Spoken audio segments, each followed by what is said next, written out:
한번 제목을 따라해 주시면 고맙겠습니다. 주의 옷자락 만지며. 사람과 사람이 만나면 역사가 만들어지고, 또 사람이 하나님을 만나면 기적이 만들어진다 하는 말이 있습니다. 오늘 이 한 시간 예배를 통해서 여러분이 꼭 만나야 할 소중한 그분을 만나심으로 오늘 8월 21일 2022년 이 예배가, 그리고 오늘이 여러분의 인생에서 소중한 전환점, 터닝 포인트가 되시기를 한 번 더 주의 이름으로 축복합니다. 그림을 하나 보여드릴 텐데, 어디서 저 그림을 보셨습니까? 어디서 보셨습니다, 분명히. 어디쯤에 있습니까? 바로 저기 있습니다. 라비에서 이 건물 바깥으로 나가시기 위해서 중앙 현관문으로 이렇게 가시다 보면 오른쪽 벽에 저 큰 그림이 붙어 있습니다. 미국의 화가인 란 디치아니라는 분이 그린 그림인데요, 비교적 최근에 그리신 것 같습니다. 저기 05라고 써져 있는 거 보니까 2005년쯤에 그리신 그림인 것 같고, 저 그림의 제목은 Divine Healing, 우리말로 말하면 신유라고도 하고 그 신적인 치유라는 그런 제목의 그림이 되겠습니다. 오늘 스토리는 바로 저 그림에 나오는 저 여인에 대한, 그러나 가장 중요한 주인공은 바로 앞장서 걸어가시는 바로 주님이 되시겠죠. 우리 지난 주일에는 주님이 고라사 지역을 방문하셨던 그 스토리를 우리가 살펴봤습니다. 고라사에서 귀신을 쫓아내신 주님을 그 동네 사람들은 환영은커녕 오히려 예수님을 쫓아내고 말았죠. 그래서 주님은 다시 타고 가셨던 배편으로 이제 이 편으로 다시 건너오셨습니다. 거기는 바로 예수님의 선교 센터가 있는 가버나움 마을이었습니다. 예수님이 돌아오셨다는 소식이 퍼지면서 다시 예수님 주변에는 많은 사람들이 또 모이기 시작했습니다. 그 모인 사람 중에는 한 여인이 있었는데 12년째 혈우병이라고 하는 질병을 앓고 있는 한 여인이었습니다. 영어로는 그냥 bleeding이라고 성경에 나옵니다마는 이 만성적인 자궁출혈, 일종의 부인병이죠. 하혈이 그치지를 않는 그런 질병입니다. 구약의 율법에 따르면 이런 질병을 가진 사람은 나병 환자와 동일하게 취급이 됐습니다. 부정한 질병이었습니다. 사람과 접촉을 금했습니다. 어떤 사회나 공동체 생활이 허락되지를 않았습니다. 이것만으로도 참 외롭고 절망적인데, 이 여인을 더욱 절망스럽게 하는 것은 성전에 들어가서 예배하는 것조차도 금지가 되었습니다. 여러분, 요즘 여러분들이 아무리 힘들어도 참 믿음 있는 사람은 성전에 들어가서 정말 한바탕 주님께 하소연하고 기도하고 나면 그래도 내 문제가 마치 하나님의 영향권 안으로 들어간 것 같은 그런 마음의 느낌도 오면서 그래도 좀 후련한 게 있잖아요. 그런데 이 여인에게는 그럴 권리도, 그런 자유도 주어지지 않았습니다. 모든 것이 막혀 있고 차단되어 있는 이 여인에게 다시 옛날로 돌아갈 수 있는 유일한 길은 오직 하나, 바로 이 지긋지긋한 질병에서 자유하게 되는 것이었습니다. 그래서 이 여인이 뭘 아꼈겠습니까? 어느 의사를 안 만났겠습니까? 용하다는 의사는 가까운 곳, 먼 곳 가리지 않고 다 만났다고 성경은 말하고 있습니다. 그런데 좀 차도가 있으면 얼마나 좋겠습니까마는 효험이 없었다. 그리고 있는 돈 다 썼고 오히려 병세는 악화가 되었다. 그렇죠. 요즘도 뭐 좀 이렇게 병원에 가면 정밀 검사 한다고, 조직 검사 한다고, 살점 떼가고 또 뭐 검사하고 그러다 보면 오히려 사람이 몸이 더 처지는 그런 것처럼 말이죠. 한마디로 말해서 이분은 여성으로서만이 아니라 한 인간으로서의 존재의 기반이 완전히 밑으로 가라앉고 있었습니다. 그런데 여러분, 이 여인에게 어느 날 바람결에 들려오는 소문이 하나 있었습니다. 그 소문은 예수님에 대한 소문이었습니다.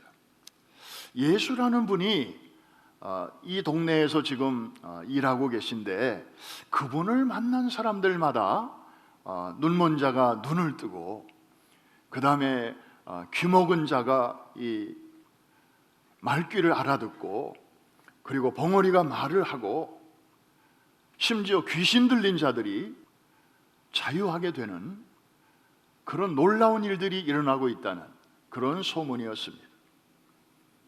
예수께로만 가면 고침을 받는다더라 라고 하는 소위 whispering hope, 희망의 속삭임이 그녀의 귓가에 들려왔던 것입니다.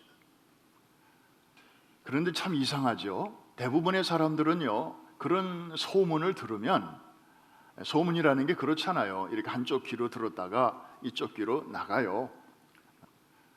또 어떤 경우는 막 소위 팩트라는 거를 아무리 갖다 대도 그 신뢰가 안 가는 그런 경우도 많이 있잖아요. 그런데 어떤 사람은 어떤 경우에 소문임에도 불구하고 거기에 대한 믿음이 생기는 경우가 있는데 이 여인이 바로 그랬습니다. 로마서 10장 17절에 보면 귀한 말씀이 하나 기록되어 있습니다. 이 믿음이라고 하는 것이 어느 채널을 통해서 우리에게 오는가 하는 것인데요, 우리 같이 한번 큰 소리로 읽어보겠습니다. 시작. 그러므로 믿음은 들음에서 나며 들음은 그리스도의 말씀으로 말미암았느니라. 참 여러분하고도 굉장히 관계 있는 말씀입니다. 여러분이 오늘 이 자리에 있기까지는 저 말씀 때문입니다. 여러분, 아기가 태어나면요 제일 먼저 열리는 감각이 눈이 아니죠. 아기들은 아직 눈 감고 있습니다. 코도 아니에요. 물론 이 후각이 이제 부모의 냄새를 영케 알아차린다고는 하지만 그것보다 먼저 열리는 감각이 있습니다. 바로 청각이죠. 그리고 사람이 임종할 때 가장 늦게까지 열려 있고 가장 마지막에 닫히는 감각 역시 청각입니다. 이것은 조물주의, 창조주의 배려입니다. 어떻게 무엇을 위해서 한 영혼이라도 복음을 듣고 그리고 들은 바된 말씀에 믿음을 화합하여 어둠에서 빛으로 사단의 권세에서 하나님의 나라로 옮기시려고 하시는 하나님의 깊은 배려인 것입니다. 믿어지시면 아멘 하십시다. 이거 의사 선생님들에게 가서 한번 물어보세요. 참 귀한 것은 이런 소문을 누군가가 퍼뜨린 사람이 있었을 거 아닙니까? 소문이라는 게 뭐 원래 그렇잖아요. 뭐 밑도 끝도 없고 누가 시작했다 하는 것도 우리가 알 수 없는데 참 이 여인에게는 이 소문이 얼마나 소중한지 모릅니다. 사실 누군가에게는 이것이 한낱 소문에 불과했겠지만 이 여인에게는 죽음에서 생명으로 지옥에서 천국으로 끌어올리는 생명의 동아줄이 될 줄을 누가 알았겠습니까? 이 여인은 그 소문만 듣고도 믿음이 생겼습니다. 믿음은 이 여인을 행동으로 옮기게 했습니다. 그래서 용기를 내어서 내가 주님을 한번 만나야 되겠다, 주님께 이제 찾아가는 것입니다. 그 당시 예수님은 굉장히 바쁘셨습니다. 왜냐하면 그 직전에 가버나움에 계실 때 누가 예수님을 찾아왔는가 하면은 그 회당장이 찾아왔어요. 내년 2월 달에 우리 이스라엘 성지순례 지금 이렇게 준비하고 있는데, 그 가버나움에 가면 반드시 들르는 데가 그 회당터가 있어요. 이 회당장은 그 랍비를 여러 명을 이렇게 관장하는 굉장히 높은 위치에 있는 사람인데요, 그런데도 이분이 주님 앞에 엎드려서 자기 딸이 지금 죽어가고 있으니 주님 빨리 우리 집으로 한번 신방 와주십시오. 제가 안내를 해드릴 테니까 오셔서 우리 아이의 몸에 손을 얹어주시면 금방 날 것 같습니다. 예수님이 그 말씀을 들으시고 오케이 갑시다 하고 지금 그 회당장 집으로 가시는 중입니다. 그런데 그 가는 길목에 사람들이 계속 예수님을 따라오는 거예요. 예수님 주변에 너무나 많은 사람들이 있었던 것입니다. 그들을 해치고 이 여인이 예수님 앞에 나아가는 것은 결코 쉬운 일이 아니었습니다. 그러나 이 여인은 포기하지 않았습니다. 사람들 틈을 헤집고 간신히 이제 근처까지 가는데 성공합니다. 그리고는 주님의 옷자락을 붙잡습니다. 앞으로도 못 가고 이 뒤쪽으로 이렇게 접근해서 예수님의 옷자락을 붙잡았는데, 그렇게 한 그 이유가 뭔지 오늘 본문은 뭐라고 말씀하고 있는지 한번 보겠습니다. 마가복음 5장 27절과 28절인데요 앞절은 제가 읽고 뒷절은 여러분이 읽어주시기 바랍니다. 예수의 소문을 듣고 무리 가운데 끼어 뒤로 와서 그의 옷에 손을 대니 다같이 이는 내가 그의 옷에만 손을 대어도 구원을 받으리라 생각함이로라. 자, 그녀의 동작에 주목하시기 바랍니다. 예수님의 옷에 손을 대었습니다.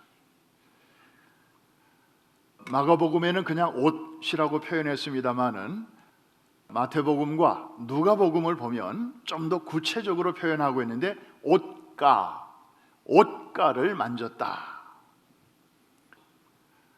옷가라고 하는 것은 그 당시 이제 유대인들 남성들은 원피스를 입었죠. 통짜로 된 푸대자루 같은 옷을 입었고 그 아랫부분에 이렇게 줄이 달려있는 술이 있었어요. 술. 이게 바로 옷자락이었습니다. 영어 성경에도 보니까 edge of his cloak라고 그렇게 되어 있습니다.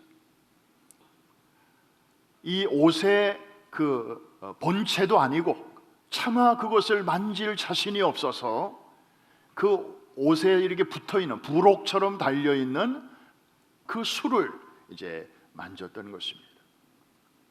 그렇게 하면서도 이 여인에게는 믿음이 있었습니다. 나는 비록 이렇게 하지만 이렇게 하더라도 주님은 나를 돌보아 주실 것이다. 주님은 나를 고쳐주실 것이라고 하는 그 믿음이 이제 그 속에 흘렀던 것이죠. 그 결과는 여러분이 아실 것입니다. 예수님은 당신에게서 능력이 나가는 것을 아셨습니다.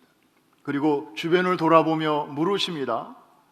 누가 내 몸에 손을 댔니? 하고 물으십니다. 이 질문은 주님이 모르셔서 물으신 것일까요? 그럴 리는 없습니다. 알고 계셨습니다. 그러나 물으신 이유는 이 여인이 지금까지는 자신의 질병 때문에 사람들 앞에 나서지도 못하고 음지에서 그 부끄러움 때문에, 그 부정함 때문에 햇빛도 보지 못하고 그렇게 살았지만 이제는 믿음으로 고침을 받았으니 이제는 양지로 나올 수 있도록 그 여인을 끄집어내시기 위한 그러한 배려였습니다. 그런데 정작 제자들은 이런 주님의 깊은 뜻을 알 리가 없었습니다. 그래서 제자들이 별 생각 없이 즉흥적으로 이렇게 말합니다. 아니 예수님, 눈에 안 보이십니까? 사람이 이렇게 많은데, 그리고 지금 이 순간에도 정신없이 사람들이 주님과 이렇게 옷이 스치고 때로는 몸이 부딪히는데 그 중에 어느 한 사람을 우리가 어떻게 찾아낼 수 있겠습니까? 제자들의 말은 어느 정도 맞았습니다. 사실 그 자리에 많은 사람들이 서로 밀고 당기면서 예수님의 옷자락을 스치는 사람들이 한둘이 아니었어요. 심지어 어떤 사람들은 예수님과 몸과 몸이 부대끼고 있었습니다. 마치 서울의 지하철에서 아침 출근 또 퇴근 시간에 만원 버스 안에서 사람들이 그렇게 몸이 부딪히듯이. 그런데 여러분, 이거 아십니까? 그렇게 주님과 더 세게 가까이 옷과 옷이 스치고 몸과 몸이 부딪힌 사람들이 그렇게 많지만, 그 시간 그 자리에서 이런 치유의 기적을 경험한 사람은 그들 중에 아무도 없었고, 오히려 뒤에서 옷자락, 옷수를 겨우 만진 이 여인에게만 주님의 놀라운 능력이 흘러나갔다는 사실입니다.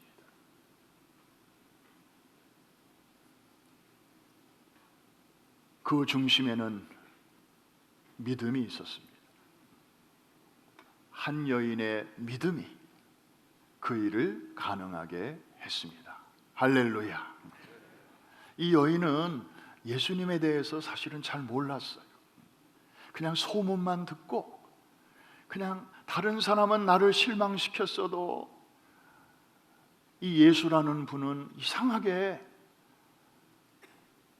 나를 그렇게 실망시킬 것 같지 않을 것이라는 그런 믿음이 들어간 거예요. 그래서 여기까지 오게 한 거예요. 무슨 그 여인이 성서대학을 졸업했겠습니까? 그 여인이 무슨 에클레시아를 다녀왔겠습니까? 아직 신앙의 그 기초도 잘 닦여 있지 않은 그런 여인이었지만,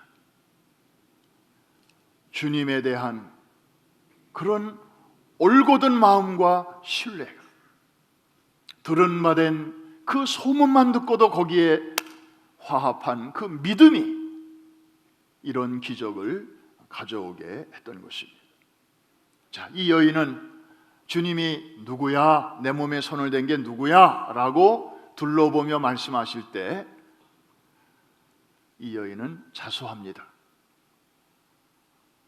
야단 맞을 각오하고 이제 주님, 접니다. 제가 부정한 여인으로서 감히 주님의 옷자락에 손을 대었습니다. 책망받을 줄로 알고 그렇게 대답을 했을 것입니다.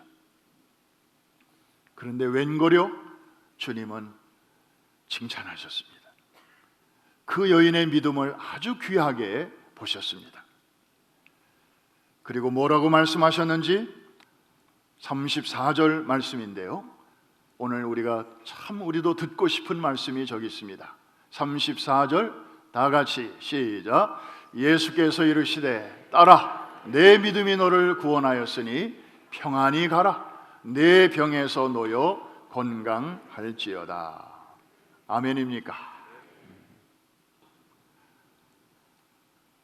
다시 우리 한번 그림을 보겠습니다. 아까 그 그림, 여러분, 그 그림을 그리는 화가의 입장에서 생각해 보면 하얀 그 캔버스에다가 어떤 사람이나 어떤 사물을 그릴 때에는 생각 없이 그리는 사람은 아무도 없을 것입니다. 다 필요하니까 뭔가 의미를 담아서 그리는 거 아니겠습니까? 자, 저기 가만히 보시면 그 예수님이 맨 앞에 가시고, 그 다음에 그 뒤에 저 여인이 저렇게 땅에 엎드려서 주님의 그 옷 술, 옷자락의 끝에 나와 있는 그 부분을 이렇게 만지려고 지금 만질랑 말랑 거기까지 손이 지금 가고 있습니다. 아직은 치유되기 직전인 것 같습니다. 그런데 그 뒤에 보면 하나, 둘, 세 명이 배경으로 등장합니다. 저는 어제 저 그림을 꽤 오래 들여다봤습니다. 도대체 이 작가, 이 로안 디치아니라고 하는 이 작가는 저 뒤에 세 사람을 왜 집어넣었을까? 무슨 의도를 여기에 담았을까? 그 뒤에 있는 여인을 한번 보십시오. 아주 표정이 굉장히 이렇게 여유가 있고 아주 자애스러운 어머니의 모습입니다. 아들은 뭔가 좀 심각하고요. 뭔가 골똘한 생각에 담긴 것 같고,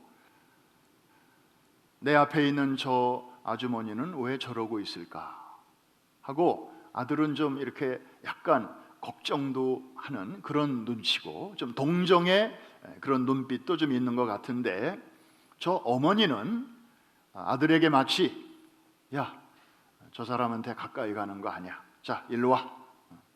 가까이 가지 말고 우리 빨리 저쪽으로 가야지 하고 아들의 손을 이렇게 잡아 끌려고 하는 그런 좀 분위기고요.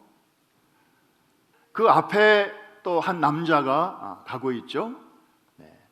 아마 그 집에 아빠요 남편인 것처럼 보입니다. 자세하게는 모르지만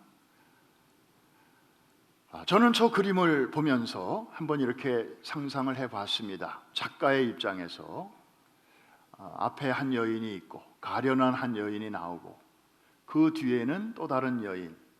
그런데 여러분, 모든 여인에게는 로망이 있지 않습니까?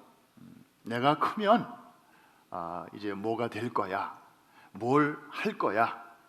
특별히 그 여인의 로망 중에 가장 보편적이고도 상식적인 로망은 좋은 남편 만나서 아름다운 가정을 꾸리는 것. 그런데 여러분 생각해 보십시오. 다른 질병 같으면 병원에 가서 치유받고 수술받고 나으면 그런 꿈을 이룰 수 있어요. 그런데 이 혈루병이라고 하는 질병은 참 아주 고약한 것입니다. 여인에게는 만일 처녀 때 이 병에 걸렸더라면 시집이나 갈 수 있겠습니까? 어려울 것입니다. 처녀 때는 괜찮았는데 결혼한 다음에 나중에 이 고약한 질병에 걸렸다면 남편으로부터 사랑을 받을 수 있겠습니까? 지금 병이 벌써 12년째인데 이런 경우는 보통 남편으로부터 이혼을 당합니다. 그래서 이래저래 한 여인으로서 소박한 꿈, 누구라도 이룰 수 있는 로망마저 이 여인에게는 주어지지 않는 그런 참 딱한 현실이죠. 반면에 저 뒤에 나오는 일가족으로 보이는 한 남자와 한 여자와 이 아이는 참 단란한 가정으로 보입니다. 평범한 여인, 그리고 소시민적인 그런 행복을 누리고 있는 그런 보통 사람들로 보이는데, 모르긴 몰라도 what a contrast. 이 여인과 저 단란한 가정을 이렇게 그림을 통해서 좀 그 대조적인 모습을 보여주고 있는 것 같습니다. 그리고 또 하나 자세히 보면 저 뒤에 있는 일가족은 손에 뭔가 이렇게 들고 있는 것이 하나씩 있어요. 아이도 물동이를 하나 갖고 있고 엄마도 저 물 항아리를 갖고 있잖아요. 특별히 저 근동 지방에서 물이라고 하는 거 굉장히 중요한 것입니다. 삶에 있어서 꼭 필요한 것입니다. 그 도구들을 갖고 있는 거예요. 그리고 그 앞에 남편으로 보이는 사람도 비록 얼굴은 안 보이지만 예수님의 두 발 사이에 이렇게 살짝 보이는 게 지팡이로 보입니다. 뭔가를 손에 들고 있어요. 짐승이 올 때 저거로 쫓을 수도 있고 자기 가정을 보호할 수 있는 어떤 삶의 도구들이 하나씩은 다 들려 있어요. 그런데 이 여인만 빈손입니다. 아무것도 없습니다. 서글픈 현실을 이 작가는 이 그림을 통해서 우리에게 보여주려고 하는 것 같습니다. 여러분, 믿음이란 무엇일까요? 신학적으로 성경적으로 복잡하게 설명할 수 있지만 믿음은 정말 중요한 것입니다. 우리가 하나님 앞에 나아갈 때 제일 먼저 필요한 것이 이 믿음인데 성경은 이렇게 말씀합니다. 하나님을 기쁘시게 하는 것이 여러 가지가 있을 수 있지만 우리가 예배 열심히 참석하고 또 전도 열심히 하고 또 구제, 대접, 섬김 열심히 하고 예물도 성실하게 드리고 다 하나님 기쁘시게 하는 거죠. 그런데 가장 기쁘시게 하는 것, 그리고 누구나 할 수 있는 것, 그것이 무엇인지 우리 히브리서 11장 6절에서 한번 찾아볼까요? 이것이 없이는 하나님을 기쁘시게 할 수 없다고 말씀하고 있는데 다 같이 시작. 믿음이 없이는 하나님을 기쁘시게 하지 못하나니 하나님께 나아가는 자는 반드시 그가 계신 것과 또한 그가 자기를 찾는 자들에게 상 주시는 이심을 믿어야 할지니라. 아멘입니까? 하나님을 최고로 기쁘시게 하는 것은 믿음이래요.